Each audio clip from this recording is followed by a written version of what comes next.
एक बार की बात है, मणिपुर गांव में 3 दोस्त रहते थे, अर्जुन, संजय और ऋतु।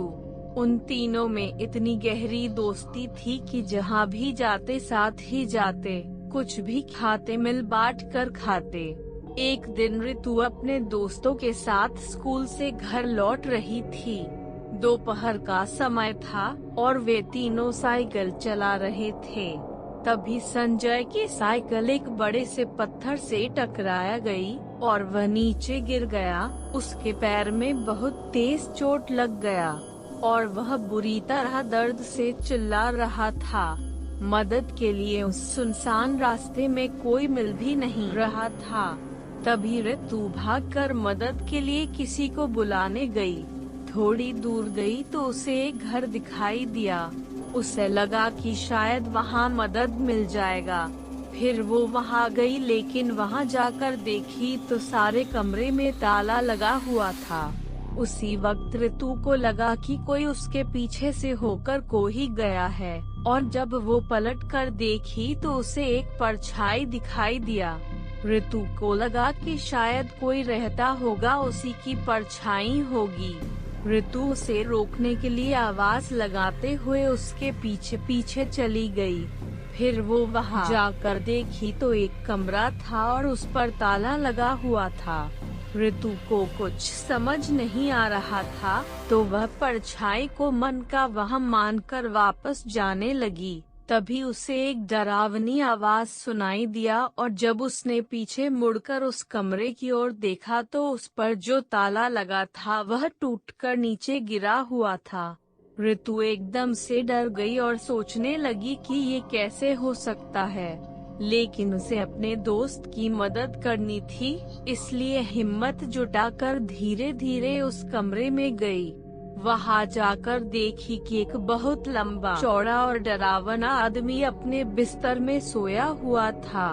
ऋतु ने उससे पूछा, भैया क्या आप मेरी मदद करेंगे? वहां रास्ते में मेरा दोस्त साइकिल से गिर गया है, उसके पैर में बहुत तेज चोट आई है, दर्द के मारे चिल्ला रहा है। अगर आप मेरी मदद करेंगे तो बहुत मेहरबानी होगी। लेकिन वह आदमी ऋतु की बात का कोई का जवाब नहीं दिया। फिर ऋतु को उस आदमी पर गुस्सा गई। ऋतु चिल्लाकर उससे बोली, आपको सुनाई नहीं दे रहा है क्या? मैं आपसे कब से मदद मांग रही हूँ, कुछ बोलते क्यों नहीं? इतना बोलते ही अचानक उस कमरे का दरवाजा अपने आप बंद हो गया। ऋतु ने ये सब देखकर घबरा गई और दौड़कर दरवाजे की ओर गई और उसे खोलने की कोशिश करने लगी। उसके बहुत कोशिश करने के बाद भी वह दरवाजा नहीं खुला। तभी उस आदमी की जोर जोर से हंसने की आवाज आने लगी। ऋतु उसके हंसी से इतनी डर गई थी कि उसका पूरा शरीर कांपने लगा और उसकी आवाज भी नहीं निकल रही थी ताकि चिल्लाकर किसी से मदद मांग सके। फिर उसके बाद ऋतु को एक हल्की सी हवा का एहसास हुआ और जब वह पलटकर देखी तो इसका दिल दहल गया। वह आदमी जो कुछ देर पहले बिस्तर में सोया हुआ था और अब अचानक उसके सामने आकर खड़ा हो गया और जोर जोर से हंसने लगा। उसकी हंसी देखकर ऋतु को और ज्यादा डर लगने लगा। उसे एहसास हो रहा था कि आज ये मुझे जिंदा नहीं छोड़ेगा।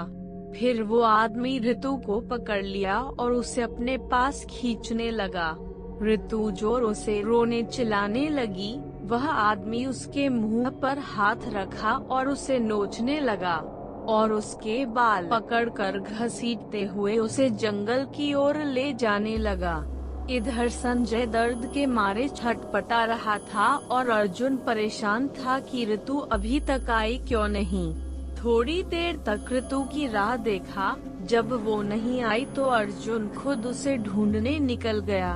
तभी एक आदमी ने अर्जुन से कहा, भाई तुम बहुत परेशान लग रहे हो, क्या बात है? अर्जुन ने उसे अपना सारा किस्सा सुनाया और फिर वो दोनों ऋतु को खोजने निकल गए। तभी एक जंगल में अधमरी हालत में ऋतु उन लोगों को मिली। उसके कपड़े फटे हुए थे और वह रो रही थी। ऋतु ने उसे देखते ही गले लगा लिया और पूछने लगा कि ये सब कैसे हो गया। फिर ऋतु अपने साथ हुए सारा किस्सा बताया। उसके साथ हुए इस हादसे को सुनकर दोनों के रोंगटे खड़े हो गए। तभी उस आदमी ने बताया कि कुछ साल पहले बगल के गांव में एक लड़का रहता था।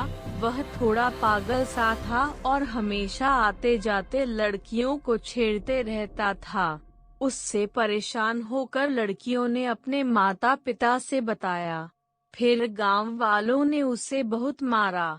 फिर 2-4 दिन के बाद वह उसी घर में जाकर अपने आप को एक कमरे में बंद करके मार लिया। उसकी मौत का काफी दिन तक किसी को पता नहीं चला था, लेकिन जब उसकी लाश मिली तो बहुत ही डरावनी और भयंकर हालत में मिली थी, और तब से उसकी आत्मा उसी कमरे में भटकती रहती है। इसीलिए इस घर में आज तक कोई नहीं जाता है। उसके बाद अर्जुन ने उस आदमी की मदद से ऋतु और संजय को घर ले गया, और फिर ये तीनों उस रास्ते से होकर दोबारा कभी नहीं गए। दोस्तों, आपको कहानी अच्छा लगे तो चैनल को सब्सक्राइब करें, वीडियो को लाइक करें। धन्यवाद।